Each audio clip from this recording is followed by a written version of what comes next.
বন্দে পুরুষোত্তম, বন্দে পুরুষোত্তম, বন্দে পুরুষোত্তম।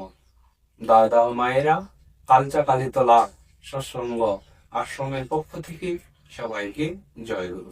আমি শ্রী শ্রী ঠাকুর অনুকূল চন্দ্রের স্বহস্ত লিখিত সত্যানুসরণ থেকে পাঠ করে শোনাচ্ছি। কাজ করে যাও, কিন্তু আবদ্ধ হয় না।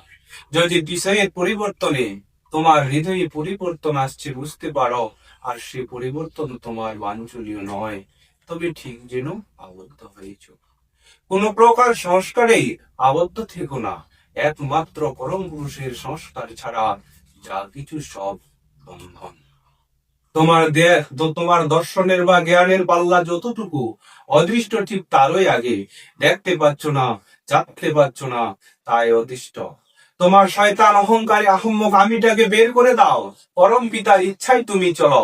অদৃষ্ট তোমার কিছুই করতে পারবে না, পরম পিতার ইচ্ছাই অদৃষ্ট। তোমার সব অবস্থার মধ্যে তার মঙ্গল ইচ্ছা বুঝতে চেষ্টা করো। দেখবে কাতর হবে না, বরং হৃদয়ে সবলতা আসবে, দুঃখেও আনন্দ পাবে। কাজ করে যাও, অদৃষ্ট ভেবে ভেঙে পড়ো না, অলস হয়েও না। তুমি যেমন কাজ করবে, অদৃষ্ট তোমার তেমনি হয়ে দৃষ্ট হবে। সৎকর্মীর কখনো অকল্যাণ হয় না, একদিন আগে আর পাছে। পরম পিতার দিকে তাকিয়ে কাজ করে যাও, তার ইচ্ছায় অদৃষ্ট। তাছাড়া আর একটা অদৃষ্ট ফদিষ্ট বানিয়ে বেকুব হয়ে বসে থেকো না।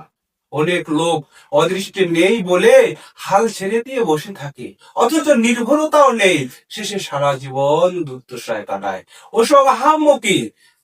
তুমি গেলেই অদৃষ্ট পুরনো, দর্শন নাই, অদৃষ্ট নাই, বললেন শ্রী শ্রী ঠাকুর অনুকূল চন্দ্র। বন্দে পুরুষোত্তমম, বন্দে পুরুষোত্তমম, বন্দে পুরুষোত্তমম। জয় গুরু।